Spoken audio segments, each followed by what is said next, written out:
할렐루야. 오늘 9월 3일 이 아침에도 하나님의 말씀을 함께 읽고 묵상하고 나누는 가운데 하나님의 은혜와 복이 함께 하시기를 주님의 이름으로 축복합니다. 오늘 함께 살펴볼 말씀은 이사야 9장의 말씀입니다. 1절부터 21절까지 말씀을 다 같이 함께 읽어보시겠습니다. 전에 고통받던 자들에게는 흑암이 없으리로다. 옛적에는 여호와께서 스불론 땅과 납달리 땅이 멸시를 당하게 하셨더니 후에는 해변길과 요단 저쪽 이방의 갈릴리를 영화롭게 하셨느니라. 흑암에 행하던 백성이 큰 빛을 보고 사망의 그늘진 땅에 거주하던 자에게 빛이 비치도다. 주께서 이 나라를 창성하게 하시며 그 즐거움을 더하게 하셨으므로 추수하는 즐거움과 탈취물을 나눌 때에 즐거움같이 그들이 주 앞에서 즐거워하오니 이는 그들이 무겁게 맨 멍에와 그들의 어깨의 채찍과 그 압제자의 막대기를 주께서 꺾으시되 미디안의 날과 같이 하셨음이니이다. 어지러이 싸우는 군인들의 신과 피 묻은 겉옷이 불의 섭같이 살라지리니 이는 한 아기가 우리에게 낳고 한 아들을 우리에게 주신 바 되었는데 그의 어깨에는 정사를 메었고 그의 이름은 기묘자라 모사라 전능하신 하나님이라 영존하시는 아버지라 평강의 왕이라 할 것임이라. 그 정사와 평강의 더함이 무궁하며 또 다윗의 왕자와 그의 나라에 군림하여 그 나라를 굳게 세우고 지금 이후로 영원히 정의와 공의로 그것을 보존하실 것이라. 만군의 여호와 열심히 이를 이루시리라. 주께서 야곱에게 말씀을 보내시며 그것을 이스라엘에게 임하게 하셨은즉 모든 백성 곧 에브라임과 사마리아 주민이 알 것이오늘 그들이 교만하고 완악한 마음으로 말하기를 벽돌이 무너졌으나 우리는 다듬은 돌로 쌓고 뽕나무들이 찍혔으나 우리는 백향목으로 그것을 대신하리라 하는도다.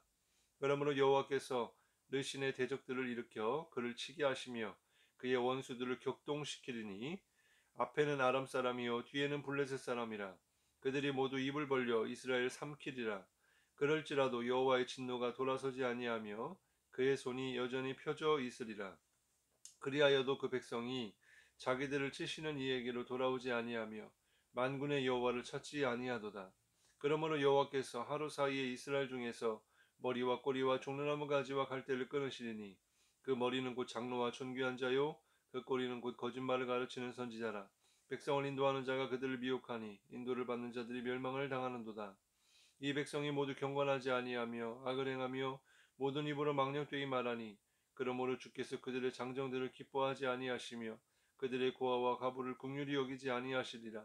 그럴지라도 여호와의 진노가 돌아서지 아니하며 그의 손이 여전히 펴져 있으리라.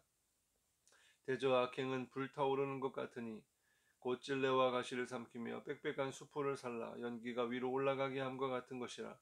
만군의 여호와의 진노로 말미암아 이 땅이 불타리니 백성은 불의 섭과 같을 것이라. 사람이 자기 형제를 아끼지 아니하며 오른쪽으로 움킬지라도 줄이고 왼쪽으로 먹을지라도 배부르지 못하여 각각 자기 팔의 고기를 먹을 것이며 므낫세는 에브라임 므낫세를 먹을 것이요 또 그들이 합하여 유다를 치리라. 그럴지라도 여호와의 진노가 돌아서지 아니하며 그의 손이 여전히 펴져 있으리라. 아멘. 오늘 함께 나눌 말씀의 제목은요, 예수님의 이름입니다. 오늘 참 무서운 말씀들이 계속 기록되어 있는데 하나님의 진노가 돌아서지 아니하고 여전히 주의 손이 펴져 있으리라 계속 반복해서 말씀해주고 있습니다. 하나님의 백성들을 향한 하나님의 마음이 느껴지는 거죠. 정말 이 대적들도 하나님이 보실 때에는 굉장히 마음이 아프고 또 진노가 있지만은 그러나 그 어떤 것보다도 하나님의 백성들이 하나님이 택하시고 구원하신 백성들이 장로들부터 지도자들부터 백성 이르기까지 모두 악을 행하고 주님을 주님께로 돌아오지 아니하고 그런 모습을 우리가 보게 되는데 정말 우리의 삶에 정말 하나님만을 온전히 믿고 의지하며 주님께로 돌아오는 그런 우리의 삶이 되어야 될 줄로 믿습니다. 오늘도 주님과 동행하시고 주님을 바라보시고 주님의 은혜 가운데 살 수 있기를 주님의 이름으로 축복합니다. 오늘 조금 더 중심적으로 우리가 살펴볼 것은 그러한 상황과 하나님의 진노 가운데서도 예수님을 우리가 바라볼 수 있어야 합니다. 그래서 예수님의 이름에 대하여 예수님이 이 땅에 오시기 전 700년 전에 예언했던 이 이사야 선지자의 예언과 예수님의 오심을 성취하심을 우리가 보면서 예수님이 어떤 분이신가를 우리가 함께 살펴보기를 원합니다. 모든 아기들은요 10개월의 그런 엄마 뱃속에서의 기간을 보내고 나서 이 땅에 태어납니다. 그런데 예수님은요 역사가 시작되는 하나님은 영원하신 분이시지만 창세기 1장 1절 태초에 하나님이 천지를 창조하실 때부터 예수님이 오실 때까지 예수님에 대한 그런 예언이 굉장히 많았습니다. 그래서 구약은 오실 예수님에 대한 그런 예언의 말씀을 주고 있는데 700년 전에 이사야가 예언한 것이 예수님이 그대로 그 예언대로 성취되어서 이 땅에 오신 거죠. 주님에 대한 예언은요 점점 시간이 지날수록 구체적이고 또 성취로 나타난 것을 보게 됩니다. 세상의 어떤 위인이나 종교 지도자들 가운데 예수님과 같이 이렇게 예언을 통하여 태어난 이가 과연 있을까요? 아무리 훌륭한 사람이라 할지라도 또 종교의 창시자라 할지라도 자라면서 행한 업적이나 후대의 사람들을 통해서 기록이 된 것이지 태어나기 전부터 이렇게 예언되어 있었던 그 예언의 성취로 태어나게 되신 것은 오직 예수님밖에 없습니다. 그 예수님은 우리를 구원하기 위해서 이 땅에 오신 하나님이시죠. 본문은 오실 예수님에 관한 말씀입니다. 1절에 보면은 전에 고통받던 자들에게는 흑암이 없으리로다. 옛적에는 여호와께서 스불론 땅과 납달리 땅이 멸시를 당하게 하셨더니 후에는 해변길과 요단 저쪽 이방의 갈릴리를 영화롭게 하셨느니라. 여기 보면 스불론과 납달리가 나오는데요. 야곱의 12아들 가운데 두 아들의 이름입니다.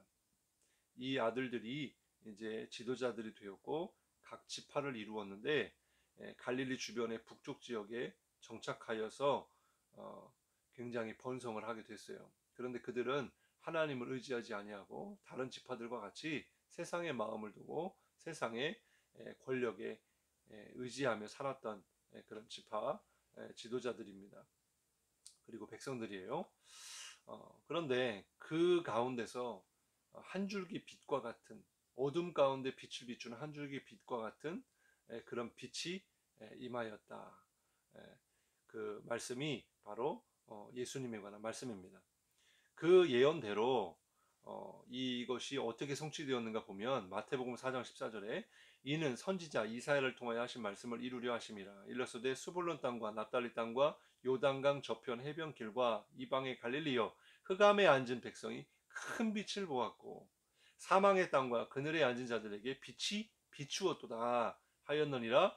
이때부터 예수께서 비로소 전파하여 이르시되 회개하라 천국이 가까이 왔느니라 하시더라. 여기 보면은 그 이사야의 예언대로 한 줄기 빛이 바로 예수님이시고 그 예수님이 예언대로 이 땅에 오셨다. 그래서 그 빛을 전하기 위하여 오셨는데 그때부터 회개하라 천국이 가까이 왔느니라 선포되었다는 것입니다. 예수님은 누구실까요?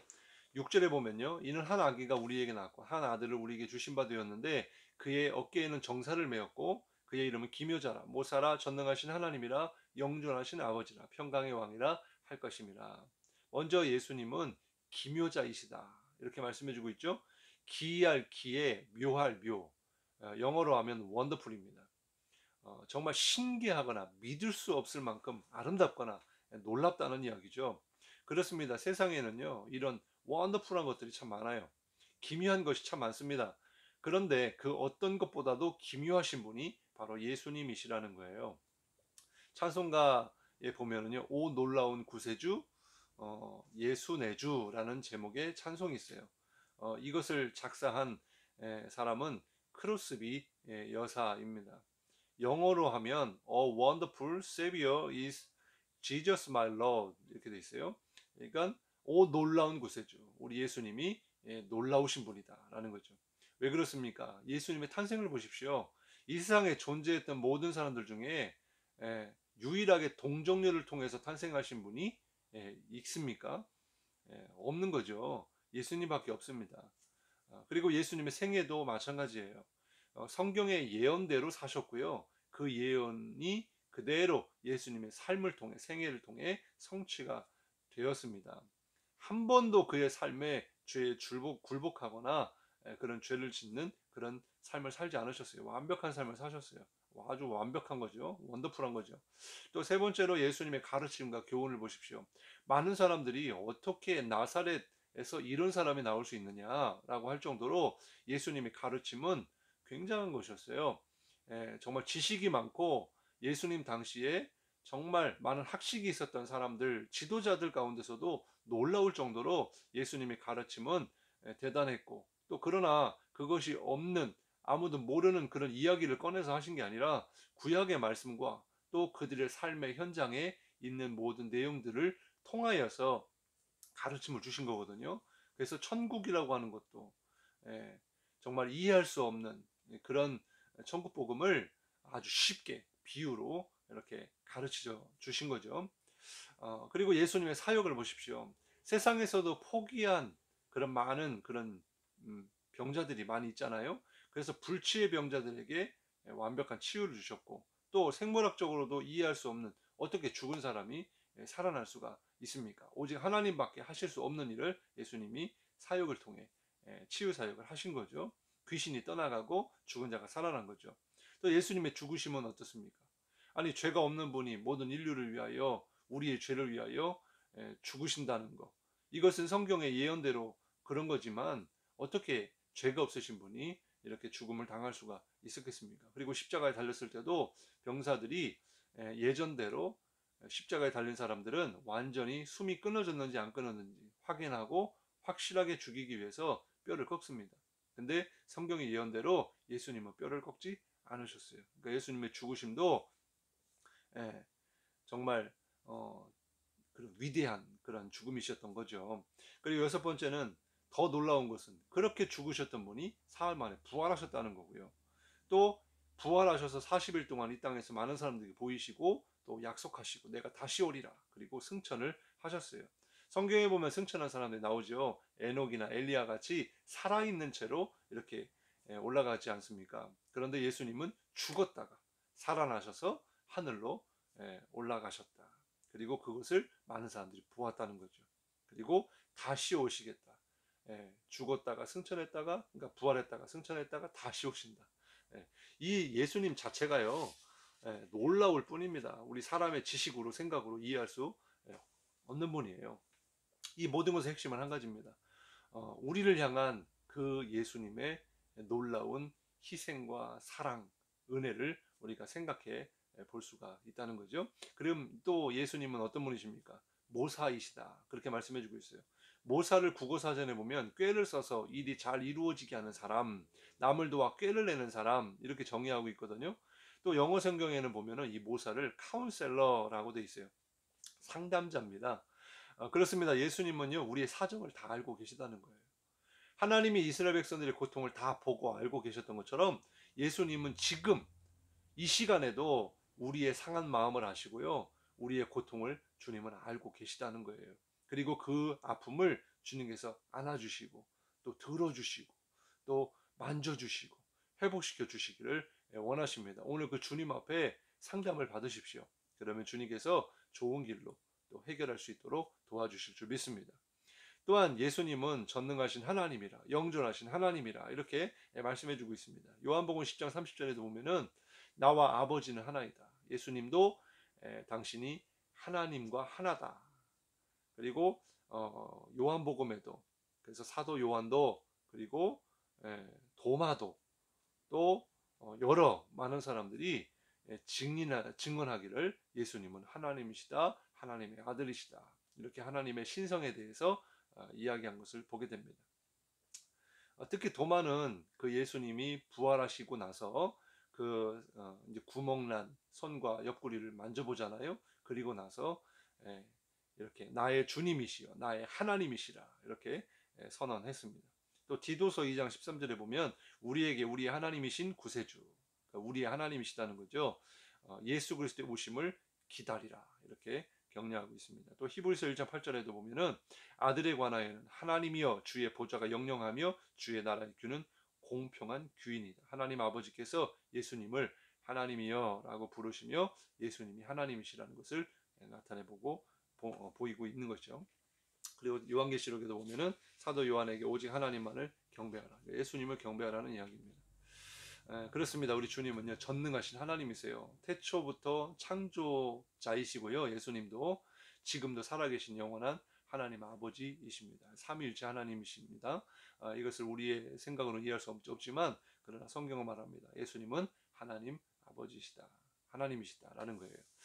예수님은 또 어떤 분이십니까? 평강의 왕이십니다. 7절에 보면은 그 정사와 평강의 더함이 무궁하며 또 다윗의 왕자와 그의 나라에 군림하여 그 나라를 굳게 세우고 지금 이후로 영원히 정의와 공의로 그것을 보존하실 것이라 만군의 여호와 열심히 이를 이루시리라.